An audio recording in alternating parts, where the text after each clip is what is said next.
Welcome back to Between the Levees. I'm joined today by Mr. Doug Jackson, the owner and builder of the SV Seeker in Tulsa, Oklahoma. Welcome to the show, sir. Thank you. Glad to be here.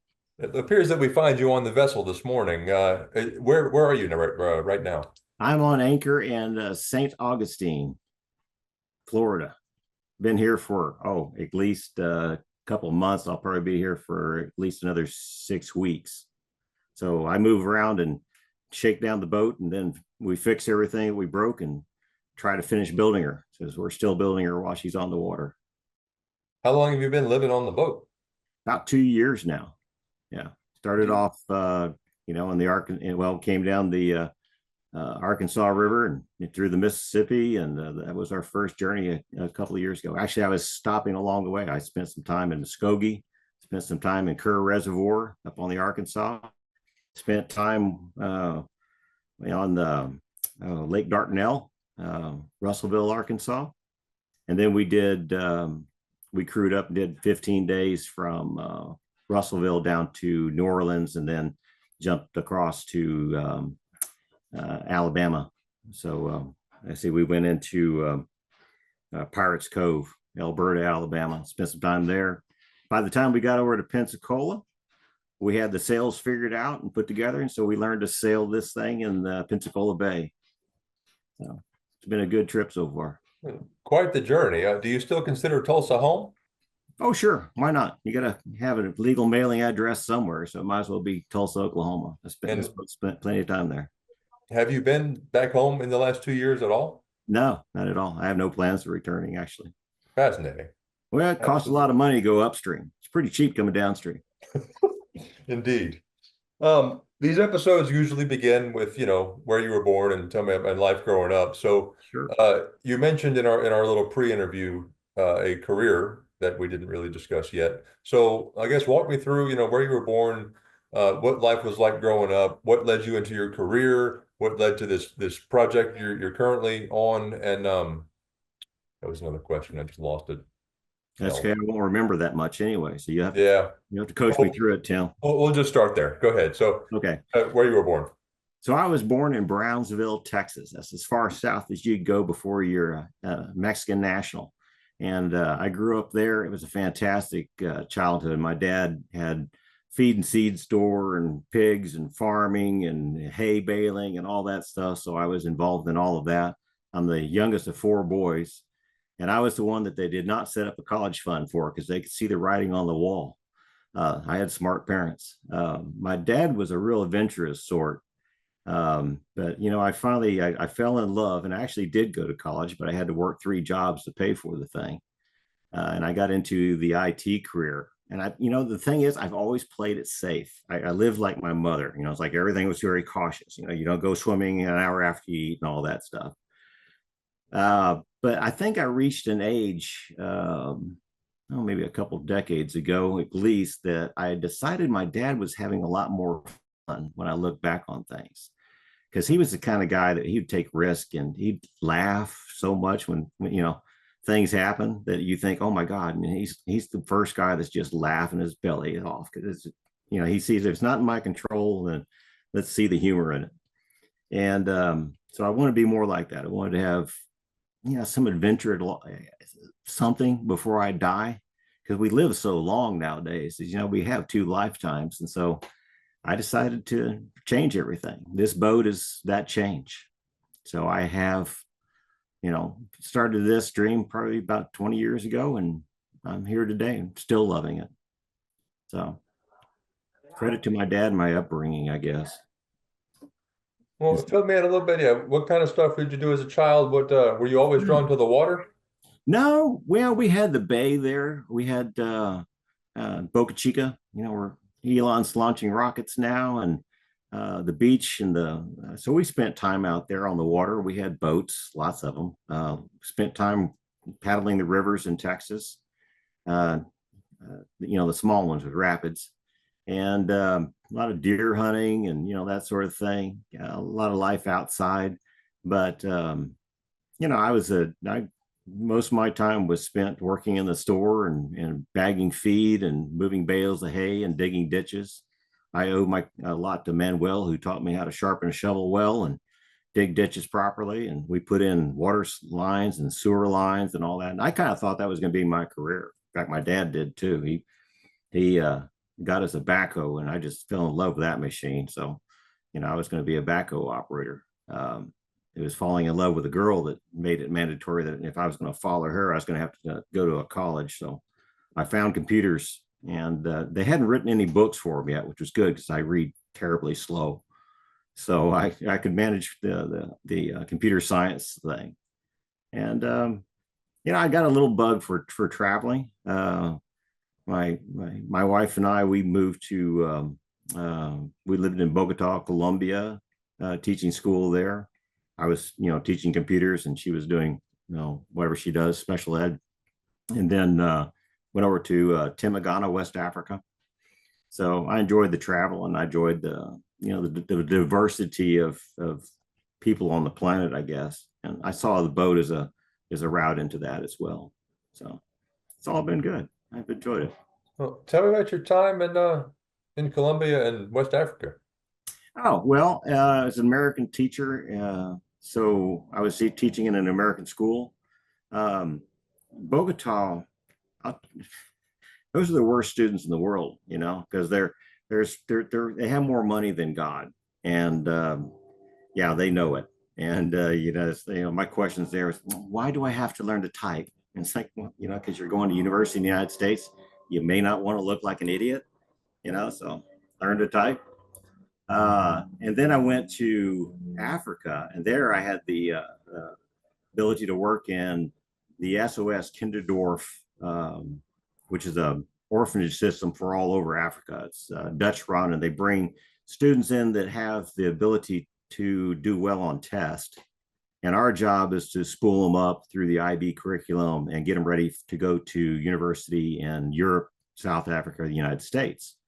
And it's just day and night, those students, oh my God, we could keep the generator and running at 11 o'clock at night, the lab would be full. And, we're working 7 days a week around the clock. Most motivated kids on the face of the planet, because if they don't make it there, they're going, back to some village where they'll never have that opportunity again. So been an interesting ride. I've seen what really motivated students look like, and they're fantastic to work with. Well, that's great. What did your parents do for a living? What did my parents do? Mother was a homemaker.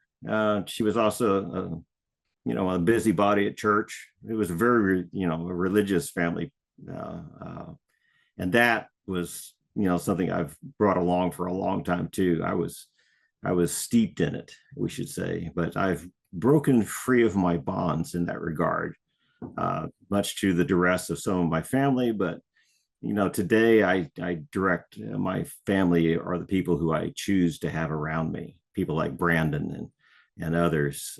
Those are my brothers, and so they need help, I'm there. And if I need something, I know I can call on them. So it's I know a lot of people. I don't want anybody to read anything bad into that. I think those structures play a good role for a lot of people. It worked well for my mother. With it, if it hadn't been for the church, homemaking wouldn't have been enough for her.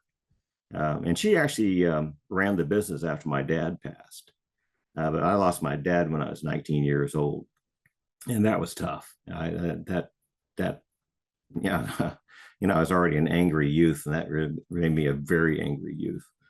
And that whole course started falling apart. But Dad was, he came back from World War II.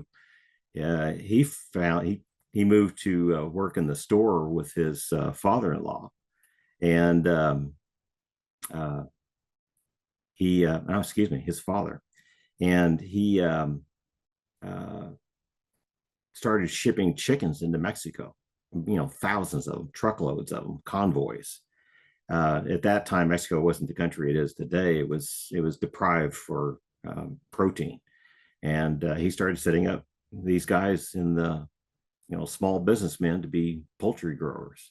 and we built our whole business around that. So that's what he was doing most of the time. We had a small airplane, and I'd fly down with him as a little kid, and you know, visit the clientele with him, and got to see a lot of the back roads and places in Mexico. So it was a fantastic way to grow up, and I enjoyed it greatly. My dad, by the way, was a horrible pilot. It was always interesting to fly with him. So yeah, I know what my oldest brother became a pilot too, and he was very meticulous on everything. Not dad, it's like the engine started, we're good to go. Let's close the door. So that's what I was saying. He's just carefree and into it. A lot of fun. Maybe it was part of that uh, experience in the Pacific. He wasn't combat, but he was a grunt. They taught him how to make maps, so he did that work, and he saw a lot of the things that the rest of us would prefer to forget. I think he was trying to do that as well, but I think it taught him that life is short, and you enjoy it as much as you possibly can. And I think that's my goal for the rest of my life too, is to understand it's short, take advantage of it. Well, most certainly. How old would you have been on your first international trip down there to Mexico?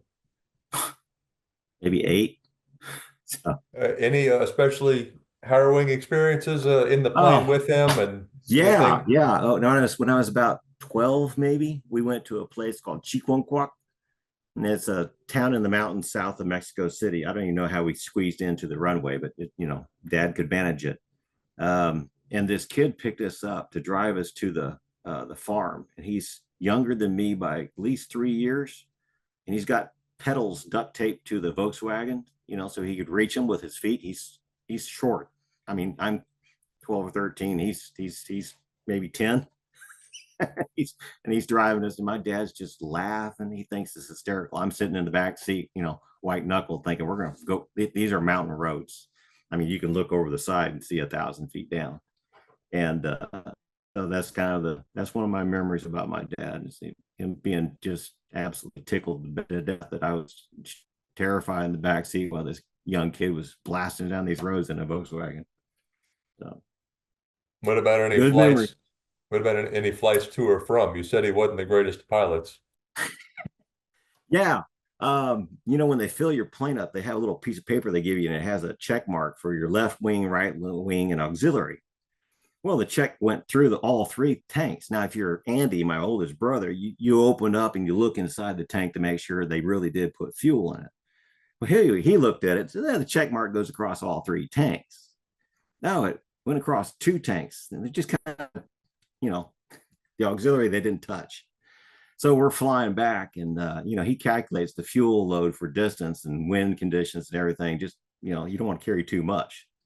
Well, we're coming up this mountain valley, and I mean it is there's 2 mountains, and I can see over the pass. I know where we're going. We've flown this route before, and all of a sudden this engine goes. And just a minute before that, he had messed with something. I didn't pay attention too much, but what he had done is he had switched from one of the wing tanks back to the auxiliary tank to balance the airplane. Well, it didn't have any fuel in it, so the engine dies. So he starts messing with magneto switches and all this stuff, and finally he switches it back to another fuel, to another wing, and thing relights. But now I can't see over the pass anymore. And as soon as that engine went out, the first thing I do is I start looking out the window to see where we can land. There is nothing. I mean, it is rock and trees and jungle. I mean, they're not even going to find us. There's just no way. And so he continues on down the valley. You think, oh, we're done. It's good. Well, Dad thinks, well, they must not put any fuel in the auxiliary tank. So he flips back to auxiliary tank to test that theory out. Sure enough, about another 40 seconds into that flight, the engine dies again, which confirmed that we have no fuel in this tank. And I questioned him. I was like, do we have to do that here? So he turned it back on. We climbed, got over the pass, but that's a good example of that's not the way pilots are supposed to do it. But if you're going to enjoy life and just go with the punch, roll with it, that's the way Dad did it. So I try to be a little more cautious than that, but I try to be, when stuff happened, he just kept so even keeled. There was no panic. There was no yelling. There was no, I don't even think his blood pressure went up. And it's just that. And you want to see that. I mean, you guys see that when a barge set starts breaking apart, the person that really comes to the rescue is the person that can hold it together, that knows, okay, we need to do this next, and would you go do that, and you get on the radio, and that was Dad, because it didn't phase him. So I'm working to be like that. I'm on this boat. I'm trying to, like, something goes wrong, it's like, calm down. What would Dad do? Hopefully I put fuel in the tanks and check them, but once it does come to a problem, what would Dad do? Born in Brownsville, Texas, the lowest geographical point of this country. How did you find yourself in Tulsa? Oh, I liked, well, if you're not going to be part of this church, yeah, the best thing to do is put some distance between you and your mother. And that's really what I did. That helped a lot. It wasn't even the church thing then. It was just the controlling issues. She ran a really tight house, and I was looking forward to getting away from that. So I actually went to a Christian college. It was, things were already starting to come off the rails, and that didn't help, actually. You get to see behind the curtain with the little man, and I didn't really like it. I have a real fondness for Christianity and the ideals behind it, but the structures that we've grown behind those ideals aren't really supportive of that anymore. Maybe, I think if you're in the religious organizations, you understand what I'm trying to get across. So I moved to Oklahoma City, and from there, I went to Medill, Oklahoma, ran a summer camp for a while, also with the church, and that ended it. I could see too much behind the curtain. And there were some problems that I was having with what I was looking at with geology. And, it was one of those religions that this is the way it is. You don't question it. And, the earth is 6,000 years old. And everything else I was looking at is like, nah, yeah, that's not. Their Grand Canyon was a pretty good. I was like, no, this thing did not get created in a matter of days. So anyway, I started moving around, moved to, with IT, I could uproot anytime I wanted to. My wife, she was a teacher, and so moving was an easy thing for us to do. So we lived in Colorado, New Mexico, Arizona, 3 times, Mesa, Gilbert. Worked in Scottsdale. In between that, we'd go to like Bogota, and then back to Phoenix, and then over to Africa, and then back to Phoenix. And somehow, 9/11, lost my job at the Apache helicopter plant in Boeing. It was a Boeing plant, and they would lay off all kinds of people. And I was already ready to leave them. And then got from Mesa got the job in Tulsa, Oklahoma. And that was just a fantastic company. It's One Oak is the name of the company. And they were, it was a really hands-off type place. If you did your job and everything went smoothly, there was no pressure on you. And I started automating everything I could. And so after a while, it's like, I'm bored off my mind. So I thought, well, if I'm going to do something like build a boat, this is the place. And sure enough, it was. The company was fantastic to work for. And built a boat in my front yard. Just 10 minutes, I could be at my desk in the downtown Tulsa, Oklahoma.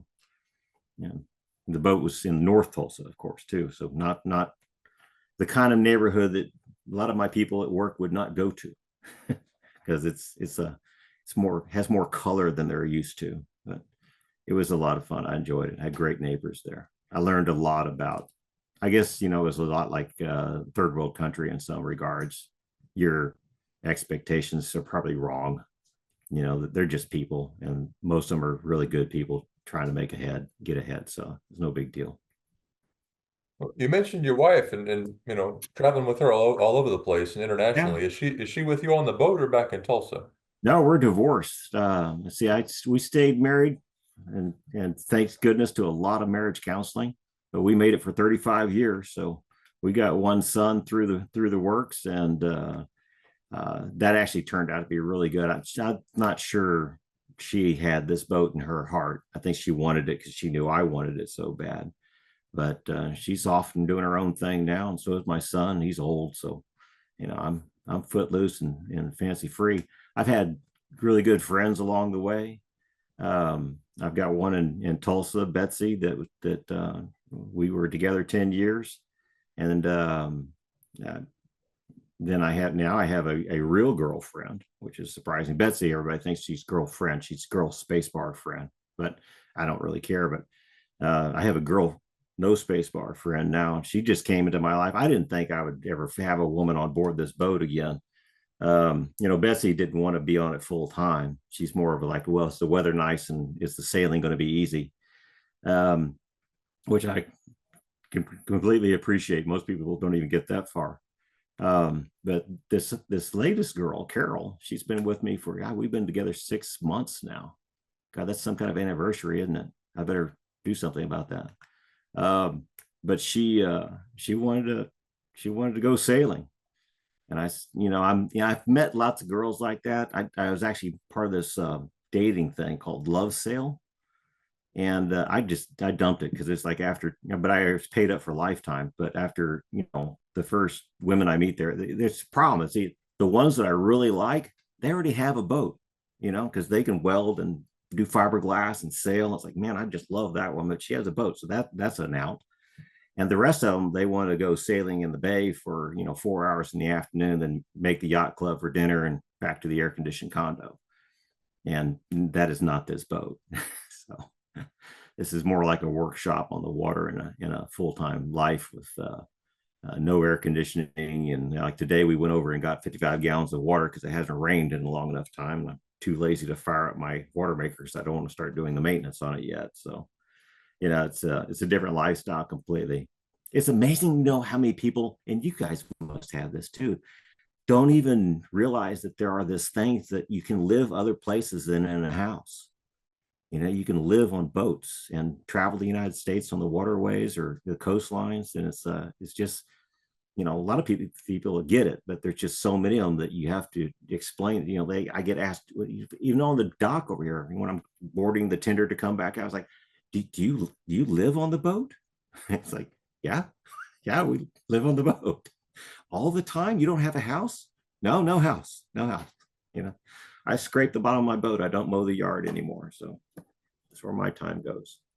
But Yeah, I grew up right outside New Orleans, and I mean, driving over bridges, seeing all this stuff happening, never really knowing anything about it. I joined the industry about 9 years ago, and ultimately, I found it fascinating enough to start a podcast about it. But where'd you meet Carol? Where is she from? Did you find you through YouTube she or what? found me. Yeah, she found me. I still had this old profile up on this love sale thing, and I'll tell this story because she tells it wrong. If you listen to her, it's a lie. So she writes, she sends me an email. You email through the online app, so you get this email, and she says, "Howdy, neighbor," and then and I see she's down. I'm getting ready to leave in 3 weeks to make a passage down to a shakedown run down to Tampa. I'm in Pensacola, and so I'm thinking, well, okay, we'll get past this one really quick. So I chat with her a little bit, and she sends me an email that says, "This is my phone number. You can text me, and we'll call, and talk on the phone." And she didn't mean it must have said sometime. Like I read this stuff, I don't read anything. I don't have to. And I picked up the phone, called her, and she said, "Oh, you called? You're not supposed to call." It's like, you give me your phone number. So, and we were off to the races like that. It's been a little contentious all the way, but she understands that I don't read too much and I don't follow rules terribly well. And she is a stickler for rules. She's like Brandon. I've never met anybody like that follows rules more than Brandon does. And I was like, we spilled a quart of oil into the water, so I self-reported. You did what for a quart? Like, dude. So Carol's like that. She'd get along well with Brandon too. But she came on board. I gave her 2 days, and then I gave her 2 weeks, and 6 months. She's still around, so she's back and she's back home now. She's visiting all of her doctors and getting ready to have a knee surgery, I imagine, here this next year. But I think she's going to want to come back. So life is magical like that. Sometimes it just works out. Indeed, it does. Well, let's get into the story of this boat. Sure. I guess, where were you in life when you had this idea? What was the idea? And I guess, what's the ultimate goal of this project? Okay. Well, when I had this idea, it was that realization that I'm I've got a lot more life to live, and I don't want to do it. People said, "Oh, you escaped your cubicle job." I loved my cubicle job. I liked, solving puzzles with computers. It was a lot of fun, but it wasn't my dad's life, and I wanted to laugh more like him. I wanted to be in situations that require you to have control of your mind. I've always liked repelling and things like that require some discipline of control of thought, and it just started growing on me. It's like a boat. I actually built a submarine before the boat. I was going to run it along the waters here in the littoral waters along the coast of Florida. And I actually came out and looked for a home to buy out here. And at that time, I couldn't afford it. Well, shoot, that was 20 years ago. I sure as hell can't afford it now. So I decided at that time, 20 years ago, I was like, a boat would be the answer. I could move around. I could have a big enough boat that I could bring my tools and my equipment along. I could do work for other people. And that's maybe what I want to do. And so that's what I did. And I'm here now. I'm off the coast of Florida. I'm not paying any of their taxes. I'm enjoying their beautiful scenery and restaurants and so forth. And I'm doing work for other people. The end goal for this boat, which we're now starting, as the guy I have on board here is Bill, and Bill has this idea of building a floating factory, which one floating off the back of us right now. It's just a life ring, has a lens on it, grabs sunlight, sends it down fiber optic cable, and he wants to, if he can get this all stabilized and working, the idea is to plant kelp on the anchor and feed it sunlight at a depth where kelp would not normally grow. So you can start a kelp farm. And the stuff apparently grows like weeds. I mean, worse than you'd be like mowing your grass twice a day. The stuff grows so fast. But once it gets high enough in the water column, it's self-sustaining. It picks up more light. So you only need to get it started. So it's kind of like an idea for expanding it out and hopefully being away from the urchins and other things that predate on kelp. But it's his idea, and he's done all the research on it. But he needs a place to try it out. I'm that place. I'm free of charge. It's like you come down, tell me what you're doing, teach me about it. And we set buoys out. He's learned about current now, that 3.5 knots of current with a tether will drag most buoys underwater. So he's going back and working on a design. We got one that's a better buoy that's still floating. He's going to probably be back in a few weeks with a new design and try it out again. And I just like that entrepreneurial spirit among people. And I like being the guy that can say, yeah, I've got a boat, bring it out. So that's what we built this for. That's what we're going to be doing. In March, we're going to be, it looks like we're going to be doing work down in the Keys, trawling under sail. We're going to trawl nets to survey for nanoplastics. They know they're there, but they don't know what the density is. So there's a researcher coming in from Europe that wants it is working in that area. So he's setting this thing up. So it'll be one job every week. My thing is, if we do these jobs and do them well, we'll get more of them like that. So we can I've always said we're going to be the redneck version of Jacques Rousseau. That's what we're doing. Well, before we get into the story, I guess, of the construction of this boat and all the help you got, you mentioned a submarine. What is that about? Yeah, yeah. I actually built two of them. One of them that I finished and it worked, and the other one that I could see that this is going to take 2 more years of working on it. And that the idea, I'd already done the visit to Florida, so the idea of building a boat had already replaced it. Finished when I did a surface trial with it and learned that it also taught me don't overcomplicate things too much. This thing was the submarine that I didn't finish is aluminum. It had a massive battery rack in it that could move itself on a gear system forward and aft in the submarine, and that would trim it when it was on the surface. So I'd move the weight back. Underwater, most of that would flood, so I'd bring that ballast sled forward to offset the buoyancy of the the human occupied compartment, just two people. It's an ambient submarine, so it had diver lockout hatches below your feet, so you could actually swim out of it. It had landing gear on it, so you could actually set it on the bottom with landing gear. It had a Ford 7.3 IDI diesel engine in the back that had a reduction gearbox that I built that drove a jet pump, and it's for surface propulsion. Two big 300 cubic foot air cylinders and outriggers. Well, they're kind of like sponsons, kind of integrated to the hull too, on the side of it. So it was a monstrosity, and remote control too. So you actually used a joystick to work. And I got it on the surface and ran it. Had overheating problems and all kinds of things. I think I could have worked through it, but it would have been, dedicating to that. And I'd already decided this boat is where I really need to go. But while I'm building this boat, I'm collecting, everybody's tire weights from various tire stores. I did this for 3 years. I collected 15 tons of lead that way. And so I have 5 tons of lead sitting in my yard one day, and I'm thinking, there's this other submarine that I've always wanted to build called the Argonaut Junior. And it's a submarine that was built in 1894, I think, by Simon Lake as a prototype submarine to show investors that, hey, this idea will work. And it had a diver's lockout hatch in it too. And so we built that thing, a replica of it, using modern materials and scuba tanks and other things that were a lot more, safer than what Simon did. And but that one we dove in Lake Tenkiller in Oklahoma, as well as Skytook Lake in Oklahoma. And it was a lot of fun too. So that was the submarines. And I guess why I got to the boat is because I wasn't going to be able to live on land and finish the submarine. I'd already fallen in love with the idea of this boat. And where are those submarines now? Oh, geez. The wooden one I sold to a crazy man. I mean, this guy's, people think I'm a lunatic. You ought to meet this dude. He was a faith healer, and he has all this money, and he has 3 airplane hangars in Boulder City, right outside Nevada, toward the lake. So I pulled in there towing my submarine because he bought it from me and paid me to bring it out to him, and loaded off into one of his airplane hangars that has all this other stuff like wooden submarines. There was actually another wooden submarine that I had seen before and wondered what happened to it. It's sitting in one of his hangars.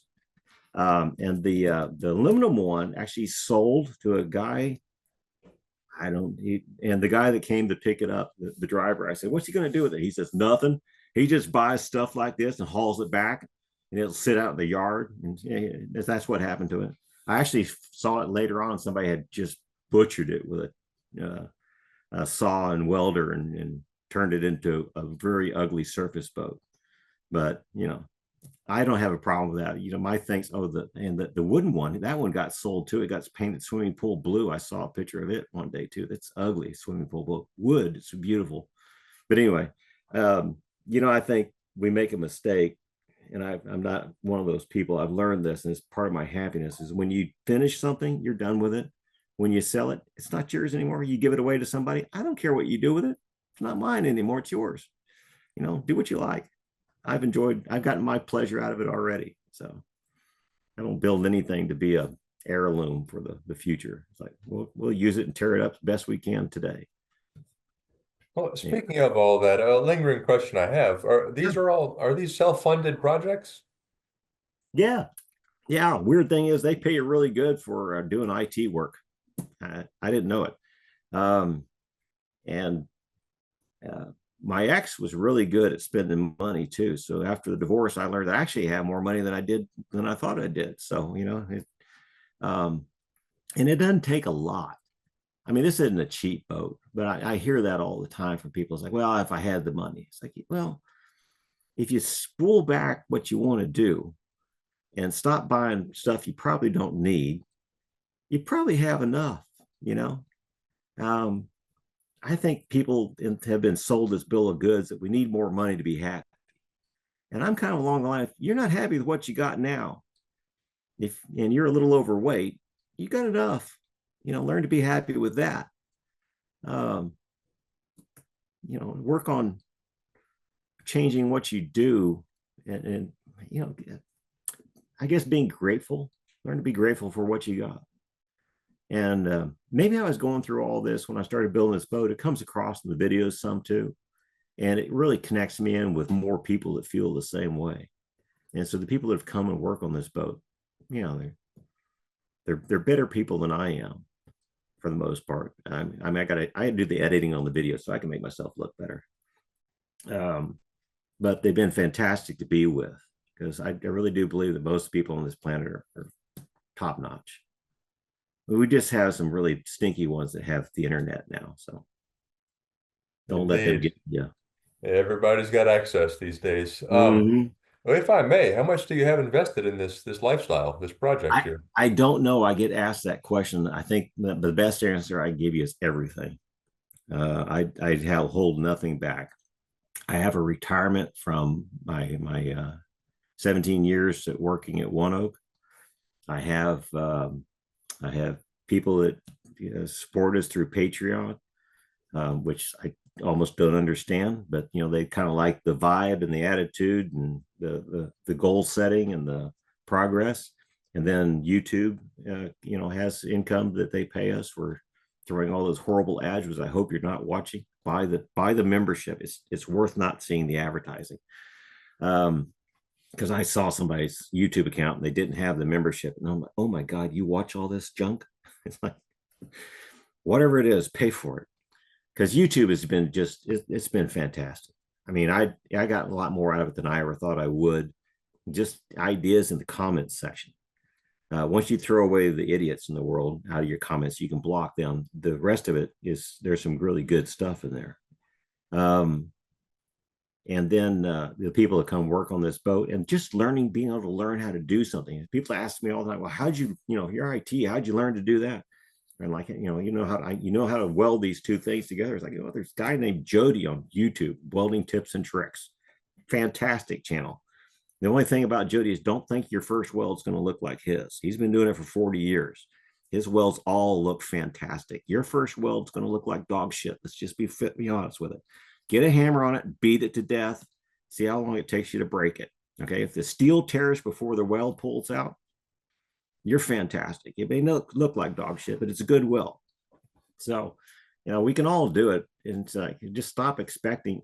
I'm going to step up on a soapbox here, but this generation doesn't know how to fail. They think that we've been giving them first place ribbons since they got. I mean, my grandkid just made me go nuts. I saw him get a first place ribbon. He must have been 37 bicycles back in that pack, right? It's like, there's no, dude, you're not first place. Yeah. You're ahead of the other 15 guys behind you, but that's as good as you get. But we don't teach them that failure is just part of this whole thing. It's what happens. It's how you learn. So go out there and try it. And yeah, it's going to be crappy the first time. I cast the stinking bow rollers on this thing up here, this anchor winch, 12 times, 12 failures. It was spectacular because you're pouring molten metal. So it's going to be fun either way. But don't expect it to work the first time. It's not. We say we build it right because we build it twice. So that's our motto. And maybe 3 or 4 times in some cases. Maybe But and I forgot your original question, so sorry. Put me back on track. well, no, I did too, in fact. So we'll just keep on pressing forward. Um, Starting, I guess, on day one, the very first thing you did to start this build, I guess fill me in on your experiences from your first day starting to Oh, getting all this YouTube help until the port of yeah, Catoosa put that thing in the water for you. right. It's hard to decide what day one is. I think it's really day one is the day you decide that, yes, you're going to do this. It may have been the first day I was solidifying my future divorce then, but I did that. Well, let me. We're not. This is. I have a tattoo on my arm, and I got that fairly early on. That is a Chinese junk sailboat that says seeker across the back of it. So you print something on you that's like, what are you supposed to be doing this morning? Well, okay, there's a good clue right there. You're supposed to be building a boat. And so I learned to focus on this vessel. And it's been So when I get up in the morning, I know what I'm doing. And I started that way before sheets of steel ever showed up. I was doing the research, I was figuring it out, I was making connections, I was finding the guy that draw the lines for the whole part I didn't want to do. So I found Jack Carson way up in Canada, and kind of like going to the guru on the top of the mountain. And when I got to Jack and saw the kind of vibe he had around him, it's like, yes, this is the right guy. He had already built his boat and worked on others, and I started off asking for a 50-foot boat, and I came back the next year and visited with Jack again at a metal boat building society thing. I was up there anyway, so I drove on up into Canada further, a lot further, and talked to Jack. And the boat had grown to 65 feet. Well, the final year when I went up to pick up the plans and all the stuff, it was 74 feet. And I called him and talked to him on the phone just for going up. I said, Jack, no bigger, because I'd already put the cranes up in my front yard. It's like it can't fit under the cranes if we make it any bigger. So it became, so people ask me, how'd you come up with 74 feet? I didn't. Jack did. Apparently he had a lot more confidence in what I could build than I did, or a lot of other people. Um, there's another guy up there that does the same kind of work, Brent Swain. And I asked him to draw a plan for a 50-footer. He said, no, nobody ever finishes a boat that big. So Brent's wrong. Thank God. Some of us do. Then the steel showed up. Oh my God, that was the most expensive steel on the planet. China was buying all the steel in the world right then. So I actually put a mortgage on my house to buy the steel because I'm thinking it's going to get worse. No, 2 months later, it crashed. So I have some of the most expensive steel on the planet in this boat. But I bought my aluminum after the crash, so I kind of balanced it out a little bit. Um, then I started welding it, teaching myself to weld a little bit, cutting it apart, seeing if there's voids in there, and just like that. And it became this thing. But the thing is, develop a habit for it. People want to know, how do you do this? You develop it into a habit. It's like, it's not a question. It doesn't matter what you're going to do. It's like, just go out. If you don't even know, just put your clothes on. I've heard runners do it. It's like, put your running shoes on and go out and stand on the street. If it doesn't happen for you, okay, but you got that far. So every day I work on this boat. I tell people I work on this boat 360 days a year. There's 5 days somewhere in the year that I try not to think about it. And that's hard to do because it's just so ingrained to me. What are you going to do today? I'm going to go out and work on the boat. Doesn't matter what I get done. Don't try and set goals. Just go out and put your time in on it. That way you can, if you want to take the time to chase a rabbit and learn a new skill and do this again and make it better, you got that time. There'll be people around you that say, well, why is it taking so long? Just ignore them. They're idiots. They don't know what the idea of a long-term project is. But if you can learn how to manage that, you're completed already. If you don't die before you get to the end, you will get to the end. And it doesn't matter if you don't have enough money. It's like, okay, fine, go out and do something that doesn't cost you anything this month. And when you got the money the next month, then invest in that new welder and fork it out. But does any of my money go to vacations or movies or concerts? Or no, it goes to this boat every time. So how much? I don't know. I make about I was making about maybe 120,000 a year, which is like, I couldn't believe they were willing to pay me for that much money for doing what they're asking me to do. It's like, guys, it's not that hard. I'm going to argue with you.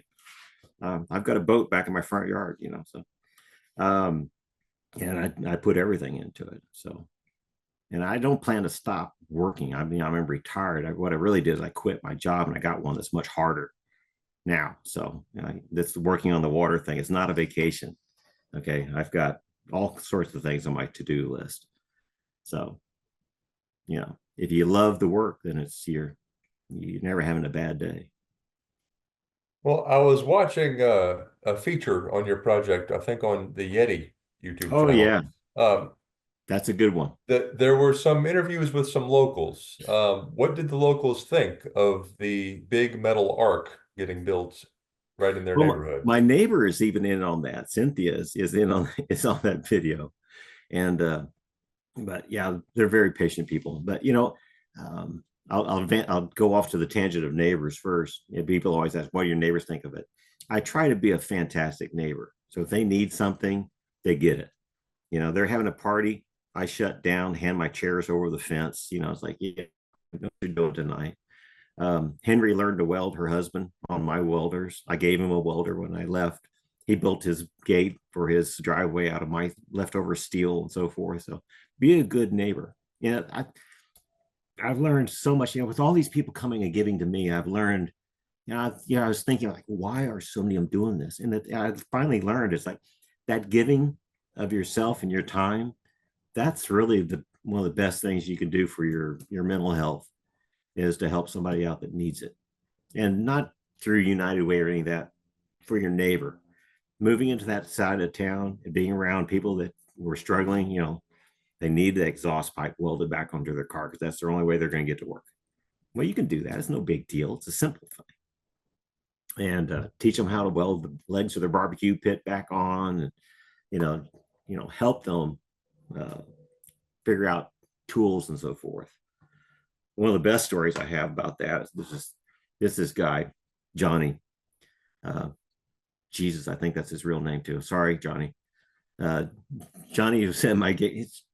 You seen the movie The Mexican? That big tall guy, he's ripped and everything. Johnny could be a stand-in for this show. I mean, he's Hollywood all over. He's big, muscular, has the tats all around the neck and everything. He stood at my gate one day. I know who he is. He's down the street and he's a gangbanger. And he's ringing my doorbell. So I go down and say, "Hey, dude, what you need?" He says, "Can I borrow some jack stands?" I said, "Yeah, sure. Come on in." So I showed him every tool I have in my shop and yard and everything. I said, "Dude, you're my neighbor. Anything you need, you just ask. It's yours." And I said, "You want the tall ones or the short ones?" He said, "I'll take the tall ones." 2 days later, jack stands are sitting back in my front yard. Johnny needs to borrow something else. And it's like, after that, it's like I was worried about people breaking in. It's like, nobody's going to mess with my place. You're going to go through Johnny. He's my bud now. So it's like, it's a fantastic world if you just, and all Johnny wants is the respect that any human deserves. Give him a fair shake. And, Johnny is not the problem on my street. My street is the meth heads. As Brandon tells me, you can't call them meth heads anymore. You call them method Americans. That's what they're called now. So this is Brandon humor. But and they're good people too when they're not strung out. But when they're strung out, oh my God, they do some stupid stuff. And it's like, you're stealing my Ring doorbell. It's recording you while you're doing that. Little Bobby, I know your name and where you live too. So yeah. But it makes the world a lot more interesting than living in. I've lived in homeowners associations. Oh my God, I will never do that again. No, that's A, it's just so boring. And B, they're going to find something to put drama into their lives. It's so much better just to be out in the real world where drama is real, So I've enjoyed everything about living on North Tulsa and building this boat up there. Money, yeah, don't worry about it. You'll have enough. If I didn't have enough to build this boat, I'd be building a 40-footer. It'd be a fraction of the price, and so there's always another way of doing it. What else? How many years was this thing in your yard from, I'm going to build a boat until it shipped off to the port there? Well, I'm sorry, I'm terrible with dates, which is actually probably a blessing. But at least, well, the steel was laying there for 3 years because I was finishing up the submarines. And an ROV, I built that too. That took a year out. But anyway, the steel just laid out there on the front yard for the longest time, which was good because it gave it time to rust. And what's that hard surface that comes on rolled steel, A36? Yeah, it's lost on me. It's like a carbon deposit. It has a name, but I can't think of it right now. But the rust got underneath that. So when I finally built my boat on a real quiet, I've got the hull standing up. It's rusted far enough, mill scale. That's it. I could go out in the morning, on a real quiet morning. You walk up to the boat, and you smack it in the side, and it goes boom, and you hear this shh. It's all the mill scale falling off the side of the boat. So when I came along to finally sandblast it, some years later, it was a much easier job. So yeah, that was the beginning of it. And I've forgotten your question again. It was a good one though. And just how many years this thing was in your Oh, how yard, many years? and Yeah. the eventual journey to the port? God, Tim, I think that must have been at least 13 years building it in my front yard. And then we get to the port and we get stuck at the port. Oh my God. Because the guy at the port changed. So when I started this whole thing, I know I got one place I can launch anything this big. It's got to be the overhead gantry crane at Tulsa Port of Catoosa, right? And I called out there. The secretary is fantastic. It took forever to get past her, but I know her now. But I got to Bob Portis. He's the director of the Tulsa Port of Catoosa, had been for years. Hopefully, was going to be for many years longer. Well, and Bob was one of those. He's just typical good old boy Oklahoma. You know, it's like I'm building a boat and I want to launch it. He's, oh yeah, sure, we could do that for you, no problem. Like, I got to bring it out and then put it back together. You know, at your site. Oh, we'll just park you on the street. It won't take you maybe 2 weeks. I said, yeah, well, 2 weeks will be done for sure. And oh yeah, we can take care of that. And he really meant just, the boat's going to show up and we're going to put it in the water. That's it. Bob retired, and the new order came in, which is like the mom and pop tugboat thing goes sells to the big corporation, and now nobody goes on that tugboat that's not working on that boat. Yeah. Well, the next generation was that, and they came up with me. The mistake they made was they let me come because that was already arranged for. It's like, yeah, I'm going to show up and launch, and then they figure out that I am not, yeah, a tugboat company that has, that Bill does this routinely. I have, I, so he gets the new guy gets an insurance consultant, and they come up with that. I need a $15 million policy to launch this boat. It's like, there's no way that, I mean, Lloyd's of London laughed at us. You couldn't hear the laughter, but you could feel it through the line. It's like 15 million for what? It's like a boat. And well, how big is this boat? It's like, well, it's this. It's like, and so they're seeing the difference between what would be maybe $1 million boat to 15. They're like, they're not going to do it. So what I did is, I can't remember the name of the guy that runs the company. It doesn't really matter. But the company's name was Big River Shipbuilders. You probably know him. And I can't remember the owner. Great guy. Call him up because those barges had broken free and run down the Arkansas River and hit the dam. And I can't remember where. And Big River Shipbuilders came up with a barge and a big, massive A-frame. They did the salvage work pulling these barges that had rolled up like toilet paper in the front of this dam. And two of them. It's like some farmers missing a lot of fertilizer. But anyway, it was a flood and so forth. So I called him and I said, okay, listen, worst case scenario, if I get put into the water here and I rip in half and I roll over on the side, you coming up with your crane equipment, picking me up and putting me back on land, how much does that cost? Give me a quote. So he did. It was $150,000. So it was like, okay. So I show that to him. It's like, listen, I will take $300,000 cash and put it in your bank, and it's yours if anything goes wrong. A cup of oil goes in the water, that's it.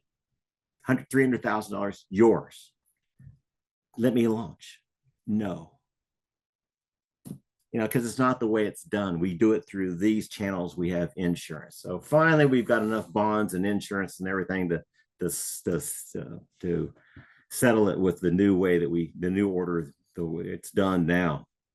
But this world has changed drastically, and it's not generally for the better for people like me. If you're part of a big corporation, yeah, sure, you're going to sail through because, all the attorneys and money is there behind you. But if you're trying to build a big boat on your own, do not launch through a federal facility. That's not a good idea. Not anymore. Sad. It's really sad. People ask me, if you were going to do something different, what would you do? I think by mandate, I'd have to build it out of the United States. Yeah, I'd be happy. I've traveled Mexico enough. I know how that system works. The bribes are cheap compared to the insurance. It's like, yeah, I can grease wheels all day long with the amount of money it costs us for the bonds and insurance just to launch this thing. Nobody even made any money. It was all free of charge. All I was paying for was the uh, lawyers and possibility of something going wrong. Of course, nothing went wrong. So, Well, Brandon sent me a few photos before yeah, we sat down this morning. It looks like the vessel shipped in on two different trucks to the port. Is yeah, that what I saw? we're too tall to go down the road without blacking out all of Tulsa.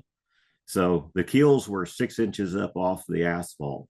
We took two semi trailers and cut them up and built a carriage to go underneath the back of the boat.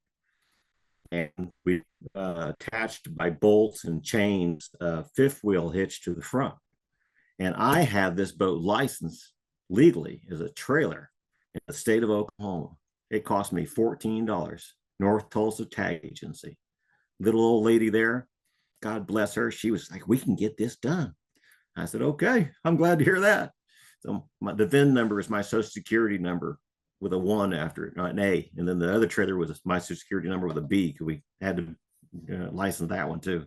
So we carried the pilot house and the mast on the trailer, and the boat was its own trailer. Essentially, we made it into a trailer, double lane though.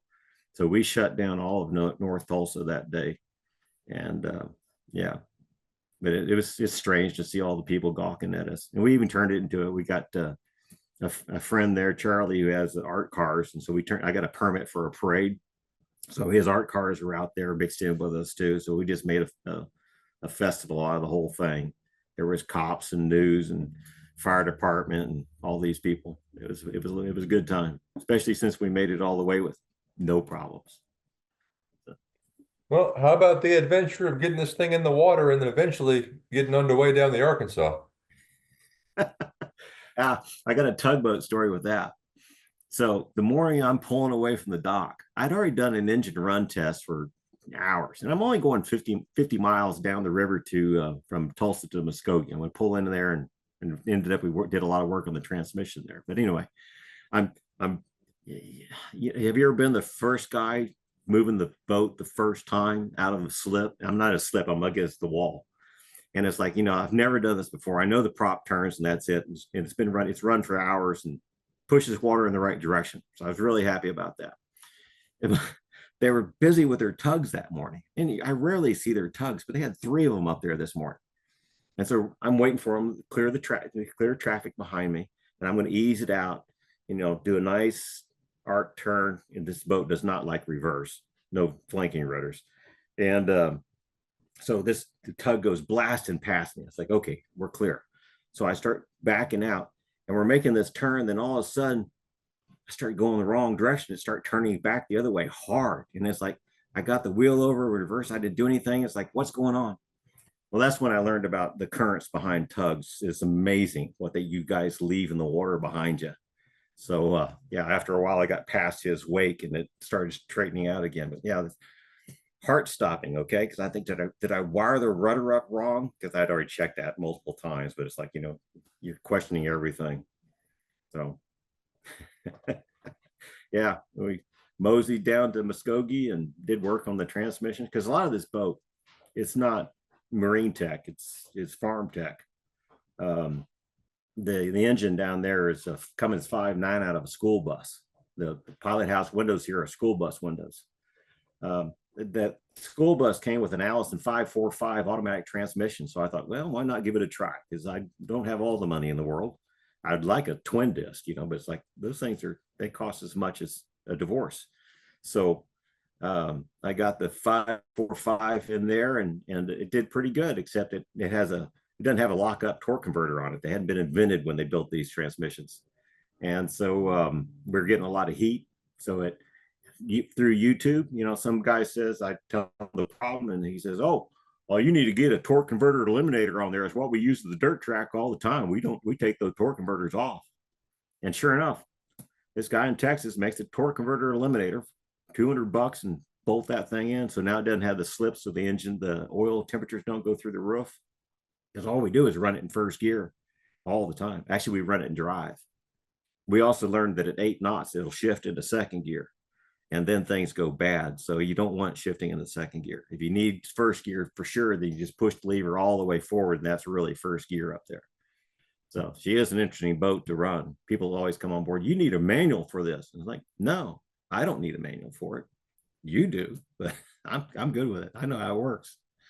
So, and then we came along and put I had a buddy out of Alaska that came down Air Force, and I know nothing about 4-wheel drive trucks, but I needed the drive shaft to run slower because we're lugging the engine too much. We need to bring the RPM up, and so one way of doing that is better transmission. But his idea was, let's put a transfer case in there out of a 4-wheel drive truck. I learned what a transfer case was, and we put it in. We've broken 2 parts inside of it, but I've also learned there's guys out there that have already broken those parts, and there's better parts you can put into it. So I'm really good at building an NP205 transfer case now. And so that's in there. And now we turn at like 7-to-1 reduction off our engine. So the RPMs are great. The mileage got much better. The fuel burn on the engine did. So if you just work these things long enough, you can do it the poor man's approach too. And it's a lot more fun, because I've been here long enough to know that sail drive and the marine transmissions built for the industry, they break too. So everything does after a while. Well, fill me in whatever detail you care to share. Your journey to Pensacola.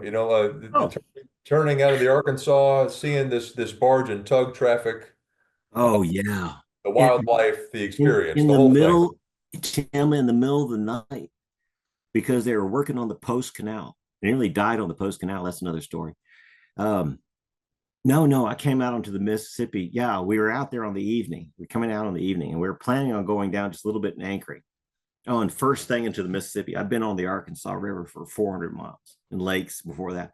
Out on the Mississippi, it's like something's wrong with the steering. There is nothing wrong with the steering. But you look outside and the water is like, oh, this river really moves around a lot. So it's like the back end slides this way and then back this way again. So it's a whole new experience for us. And we're all green. Brandon's not on the boat. We're calling him a lot of times. Like, hey, Brandon, get a buddy in Greenville and ask him what the draft is coming in, because the water was at its record lows. I'd seen the Mississippi up, I'd gone on a scouting expedition the year before, lots of water. It's like, oh, this is not going to be a problem. It's 12 feet deep, all the way across. Well, the year we got into it, all the way across, you can see a quarter mile across the stupid river. So the river's all in this little slot, and you guys are out there with 35 units and pushing ahead of you. It's like, and I got to go around you. Like, no, I'll just hang back. We'll go slow. And this guy starts slowing down one time, and I get him on the radio. I said, we're way out in the boondocks. I said, are you pushing in here to Fleet? And he says, not intentionally. So I said, okay, I'm going to come on around. He said, come on down. So about the time I get to him, he's gotten that whole damn thing running backwards up the river, and it's off again, right? But he's in a bend. Like, I know you never pass anybody in a bend, but now we're in a bend, and I'm right beside him. So the stupid river is going underneath him, and then turning. So I have the boat crab sideways hard to port, going down him, thinking, oh my God, this is not good. But we got past him. And we didn't hit that guy on the Post Canal either, but ever who that was, I apologize for that. I'm twin keeled, one keel hit the mud, and I turned hard into the bank. Stupid me, I flipped the wheel to come off of it. Just before he was getting really close, I came off of it and pulled right out in front of him. So then it's wheel all the way back the other direction to get out of his way. So all my guys are out on deck yelling, hard to starboard, hard to starboard. It's like, dude, I'm going as fast as I can. But we missed him. I don't know by how much, but boy, it was exciting. What kind of equipment do you have on board? I mean, radars or AIS or Rose points or anything? Yeah, we're loaded up. And we have the radios on all the time. So we have radar. It's a B&G system. So I got that. We also run Navionics, and on another chart plotter. I've got depth. I've got forward scanning sonar, which is absolutely a waste of time. I actually got side scan sonar. I have all the wind is integrated for sailing, which is kind of cool because I can pick a heading for the wind and tell it just stay on this stay on this wind. So if the wind shifts 5 degrees a little bit, the boat will shift 5 degrees to meet it. So it's really good for raising and lowering sails because I can always just tell it on autopilot to go into the wind. So I can single hand the boat. I've done it. It's a little scary, but it's a lot of hydraulics to raise and lower the sails and the autopilot. If everything's working, it's a breeze. I've also seen it when my GPS went out on my chart plotter, and it was not good conditions. And yeah, autopilot doesn't work without GPS. I thought maybe just the magnetic heading on it would work and it'd hold heading. It says it does. It locks in. It says, okay, we're doing it. And it's like in a little while, it's like, no, man, you did not do that. We're going east now. We were going north. Yeah. So it's a long learning curve on everything, but stay a hell away from everything that you can't afford to repair. So I anchor out. I don't go into marinas, and it's not too bad. You can get through it all. So, well, fill me in on the journey downriver. Oh, downriver. Well, you got the highlights. Okay, here's one that Montgomery Point. Montgomery Point. There is a lock that is built for well, it was built not too long back, and it's only for when the Mississippi's insanely low, and otherwise they don't use it. There's a dam that's lowered down hydraulically in the bottom of the Arkansas River. Coolest stuff you've ever seen. So you guys just go across it 99% of the time. There's a lock over there that has a bunch of garbage packed up in it. When the Mississippi's low, the dam comes up, the lock goes into use, so you can drop down and actually get into the Mississippi. So it paid for itself the first time they used it after they built it. Well, this is the second time they've used it after they built it. And they didn't tell me that. I'm going into, this is like lock number 19. We're good at this stuff, except this one has a floating wall in it. I don't know what a floating wall is. So there's a tug sitting right there. He says, the lock master says, you got to come on past that tug and just come on down to the lock and anchor it, tie up on the starboard side all the way down. I said, no problem. So I split the distances on both sides of the boat, just cut the water in half and easy into it. And we get alongside this tug and I start moving sideways. It's like, what the hell? It's like, and they yelling at me, but I'm so close to him now that if I turn to starboard, I'm going to hit him with the tail end easy. And so it's like, okay, fine, we'll just slow it down and we'll touch him soft. And so we did that. We bounce and we go sideways in it. So there's a beautiful photograph of us sitting sideways in the Montgomery Point lock. And we finally straightened it out. Floating wall, the water goes in and it turns and goes underneath that floating wall. So it's all sliding sideways there. If we'd known about that, it would have helped. But one of my guys actually found the engineering plans for it. And the Corps actually did a study after the first time they used it. And they decided in the study, it's written in there that says that we ought to inform mariners that that's a floating wall and there's a current to the port side. That would have helped a lot. I would have gone way over to the other side. But the rest of the trip down, low water, you guys saved our bacon one time. We were just coming down the river. It's always those crossings. You don't know where to cross. You got the line for the avionics, and you got green buoys everywhere. Coast Guard's running around with their heads cut off, trying to move markers. And so there's like, well, there's two of them. Which one do we want to use? It's like, let's just stay with the blue line on the charts. And some guy comes across the radio and it's like, Seeker, you don't want to be over there. There's no water. Come on this way. Don't know who it was or anything, but he was right. We made a good turn to port right then and came across that bar just fine. So I just wish we'd had that information a little further down where we hung up on one afternoon. So we spent about 4 hours grinding through it with our propeller blades, dredging our own little cut through the sandbar. But it was funny listening to the radio traffic all the time. Like, I'm going to try to get over there. And I called we got the Greenville.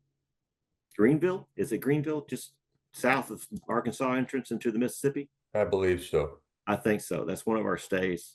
I knew I could get in there. Well, I thought I might be able to get in there. So I get a hold of Brandon. I said, somebody that works the river down there. Get on and ask them about the draft into Greenville. And so the answer comes back 9 feet. Well, I'm 7.5. I said, okay, fine. It's not 9 feet. So at 3 a.m. in the morning. We're hard, well, not hard aground. We're aground right in the middle of the entrance to the Greenville thing, and worked it with our tender and everything. We finally got off there about an hour and a half later and went out, ran a rope way up the bank and tied up to there's a billboard up there on the shore. So we tied to that. And the next morning, two tugs latch up to a barge and move it across that same spot. No, it's 9 feet after they did that. Yeah, but they plowed their way through it. You could just churning water and backing up and hitting it again. So by barge 3, yeah, it was probably 9 feet. Not when we tried it. So good experiences, good people. We parked right beside the. I even got the permission from the mayor. We made that mistake of permission or forgiveness. So we decided on permission. So we were at what is that? What's that? Red Stick, Baton Rouge. Is that it? Is that where the military vessel is? What's her name? The USS Kidd? Yes, sir. That's Baton Rouge. Yeah, that's the kid sitting up there. And it was funny because we were talking to people on the shore, and they said, and I asked, I said, how often have you ever seen the river this low? He says, no, I've never seen the bottom of that boat. The kid's sitting high and dry out of the water.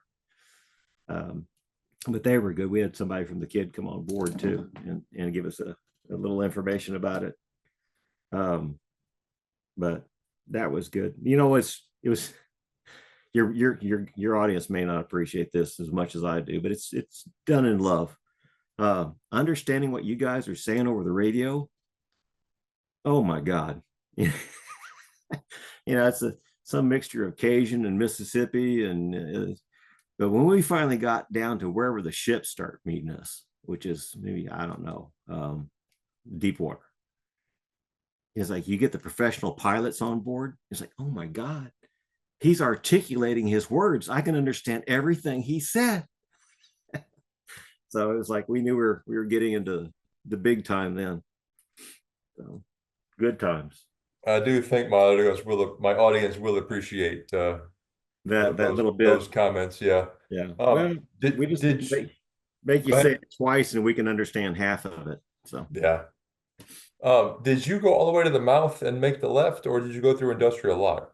We went through the industrial. So part of the cool thing about having a YouTube channel is I got a lot of guys, and I had guys in New Orleans. So they got on board with a couple other guys that are familiar with going. Oh, that would have been no bridge or the lock. Those people don't like each other. I mean, you get through the lock and he's not going to help you with the next bridge. That's her problem, and it's raining cats and dogs. And I tell the lock guy, I said, I'm going to have to tie up here to this wall for a little bit. You can't stay there. So she's not going to raise the bridge when she can't see the other side. So I have to stay here. Like, call her. But anyway, yeah, it was great having local help to get through there. We got the weirdest thing. So we've been on this river ever since for me for a long time. Some lakes along the way, but you got to be careful on the lakes, especially Dardanelle. But anyway, we open out on the Pontchartrain, and the local guys, it's nothing to them, but the guys that come down the river with me, we look out across that. It's like, oh my God, we can turn left, we can turn right, we can do whatever we want out here. There's no banks, so it was a free, feeling of freedom, I think, is what overcame us all. But not too far. It's a shallow lake anyway. Pontchartrain is. Then we went out through the Wrigley's. Well, we stayed a couple of days in New Orleans. Some marina back over there on the backside my guys knew about.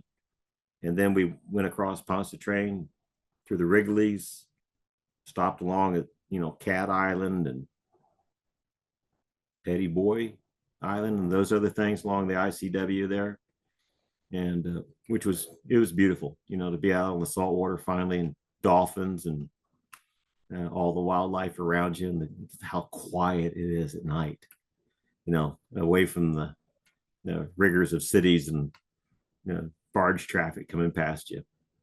So that's been beautiful, and I just love it being out on the water here.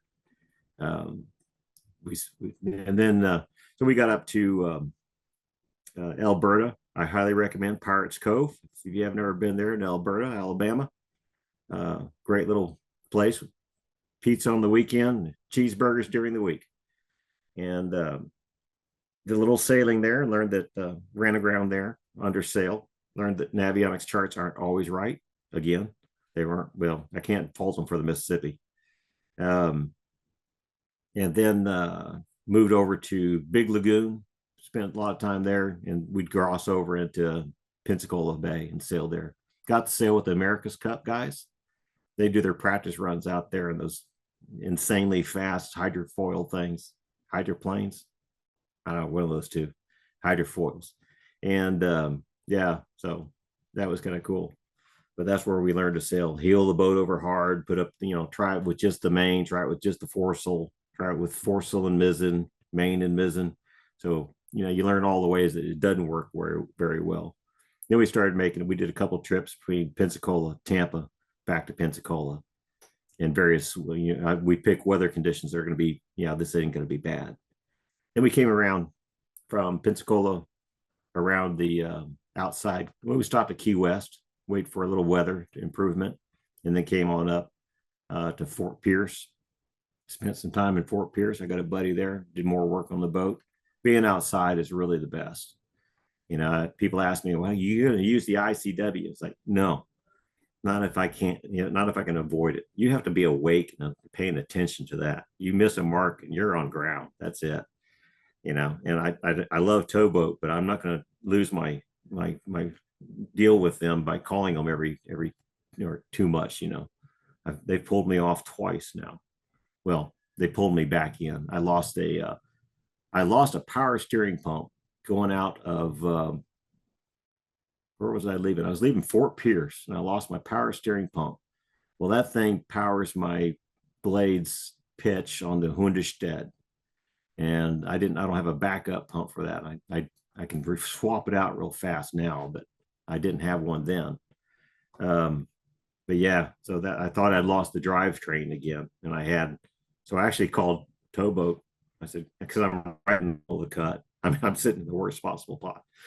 And they came out and grabbed me. I said, just take me to the outer marker. I'll have a new drive shaft. I'll take the transfer case. I thought I had a problem with the transfer case. I'll take it out, put my drive shaft in. By the time we get out there, or you just let me drift, I'll be fine until I get back under engine again. And turned out a little mess around with it. By the time we got to the outer mark, I'd figured out transfer case is fine. It was the power steering pump I had lost, or it was something else. I suspected that.